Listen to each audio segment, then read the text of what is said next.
संतोष किसान agree YouTube channel में आपका स्वागत है। मैं हूं योगेंद्र कुमार। हर रोज की तरह किसान भाइयों आपसे फिर रूबरू हो रहे हैं।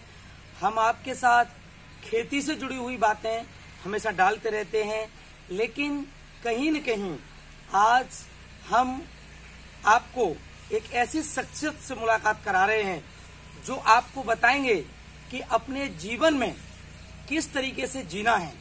तो इन सब बिंदुओं के लिए हमारे पास आज उपस्थित हैं स्वामी जी। नमस्ते जी।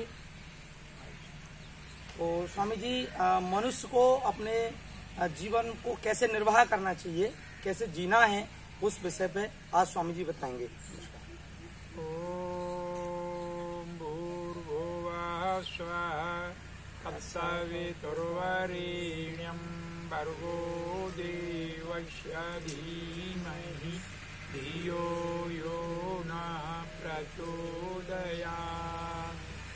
जी, हमारे अध्यक्ष जी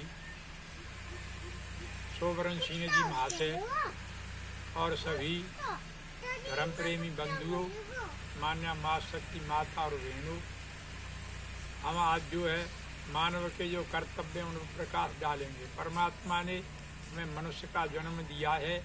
यह मानव जीवन जो है समस्त जो है योनियां हैं उनसे श्रेष्ठ है, क्योंकि मानव अपनी आत्मा का कल्याण उन्नति कर सकता है।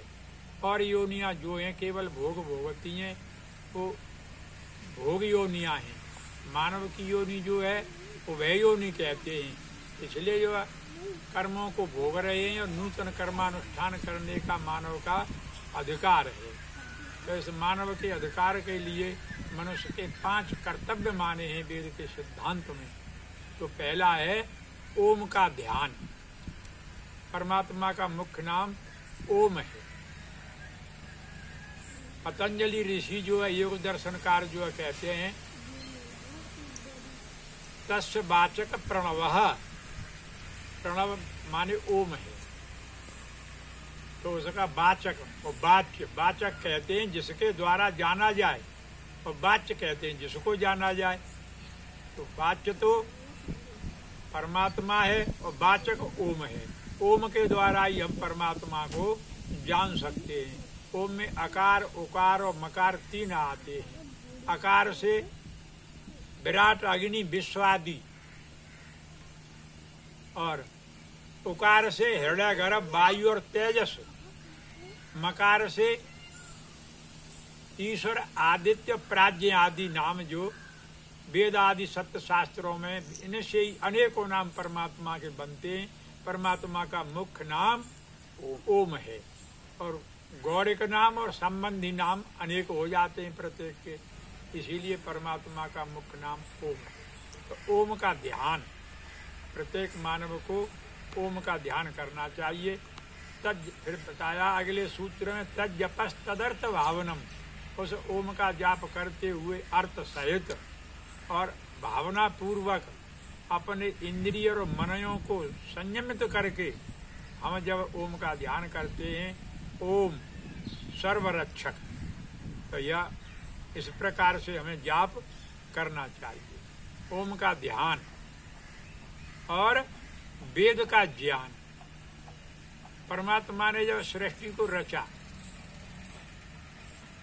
तो सब कुछ रच करके मानव की रचना सबके बाद में की, यानी कीट पतंग, पशु पक्षी, लता पता, औषधि, वनस्पति, अन्न, फल, फूल, मेवा, जितने बार मानव की जो है प्रयोग की चीज है वो सब पहले बना दी। तब मानव की रचना, सृष्टि के मुकुट, सृष्टि के श्रृंगार, मानव की रचना की। और मानव की रचना के साथ साथ परमात्मा ने 4 ऋषियों को वेद का ज्ञान दिया। अग्नि, वायु, रवि, वस्तु, त्रियो धर्म सनातन है। तो यह 4 ऋषियों को, अग्नि नाम ऋषि को ऋग्वेद का, वायु नाम के ऋषि को यजुर्वेद का, और आदित्य को दिया सामवेद का ज्ञान, और अथर्व आंग्रसोमुखम, अथर्व ऋषि को अथर्व वेद का ज्ञान आंग्रस ऋषि को दिया। जैसे छोटे से छोटे राज्य के सुसंचालन के लिए एक संविधान होता है, उसी के अनुसार राज्य चलता है। जो संविधान की अवहेलना करता है वह दोषी माने जाते हैं, उन्हें दंडित किया जाता है। ऐसे उस विश्व ब्रह्मांड के नायक परमपिता परमात्मा का संविधान है वेद। जो वेद के अनुसार चलते हैं वो परमात्मा की कृपा होती है, उन पर सुख और शांति की प्राप्ति होती है। जो वेद के विपरीत चलते हैं वो दुख उठाते हैं और अशांति में रहते हैं। आज जो है मानव वेद से और परमात्मा से संबंध छोड़ दिया है और दुखों में ग्रसित हैं। सुख और शांति ऐसे उड़ गई है जैसे आंधी में रुई का फाया उड़ जाता है। तो बंधुओं, हम जो है सर्व दुखों की निवृत्ति और परमानंद की प्राप्ति चाहते हैं तो उस परमपिता परमात्मा के संविधान वेद के अनुसार चलें। जब तक देश हमारे में वेदों का प्रचार रहा, बल विद्या में सबसे आगे भारत का नर नार रहा। वेद विरुद्ध मतों का जब से होने लगा प्रचार प्रसार और अंधकार में भटक रहा है जब से यह सारा संसार। आज सृष्टि से लेकर के महाभारत पर्यंत हमारे भारतीय राजाओं का चक्रवर्ती राज्य रहा। और जो है हमारे गौतम, कपिल, कणाद, व्यास, पतंजलि जो हैं ऋषि, दर्शनों के कर्ता, इनको जो है विदेशी आकर के इनकी चरण रज को अपने मस्तक पर धारण करते थे और हमारा देश जो है विश्व गुरु की संज्ञा को प्राप्त था। धन धान्य में सोने की चिड़िया था। क्या कारण था कि वेद के सिद्धांतों को अपनाते थे हमारे यहाँ। तो वेद की तरफ छोड़ दिया तो मैं इतना हुआ कि हम गुलाम हो गए। तो महर्षि देव दयानंद का प्रादुर्भाव हुआ और उन्होंने देखा कि आज देश जो है गुलाम है, सब दुखों में ग्रसित हैं। क्या कारण है?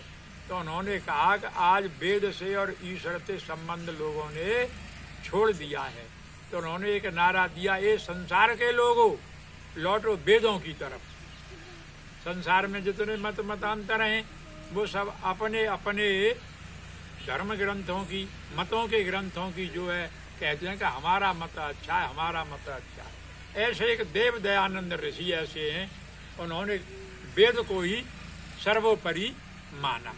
जैसे हमें शुद्ध गंगा जल लाना है तो हम आगे चलते जाएंगे, शुद्ध गंगा जल नहीं मिलेगा।